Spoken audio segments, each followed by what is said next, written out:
Halldór, til hamingju með þetta, er ekki frábært að standa hérna sem formaður og fagna bikartitli?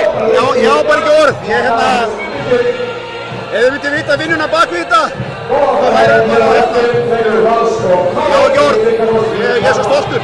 Er þetta ekki þinn, þú ert formaður, er þetta ekki þinn fyrsti titill? Fyrsti titill, jú.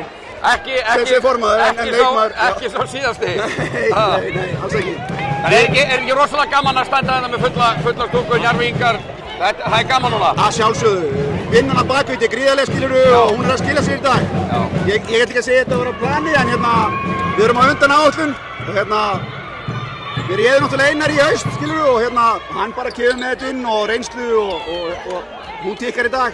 Og hvað er það sem að færir ykkur? Þetta er hörkuleikur í lokin, þetta getur farið á báða vegu? Já, Grindavík kom tilbaka, Grindavík þetta er 50-50 leikur, Grindavík er búinn að tapa náttúrulega á leikjunum, koma bara underdogs í leikinn og bara þeim til hrós skilur við, minna þau lögðu allt í þetta og ég bara þakka þeim fyrir leikinn skilur við og já. Það verður væntanlega fagnaði kvöld, hvar verður fagnaður? Fagnaður verður í nýju húsakinnum Njarðvíkur. Í húsakinnum? Já, Æsmarhöllinni. Æsmarhöllinni. Þannig að allir eru velkomin eftir 9. Yes, frábært, til lukku með þetta. Takk fyrir, Kjella.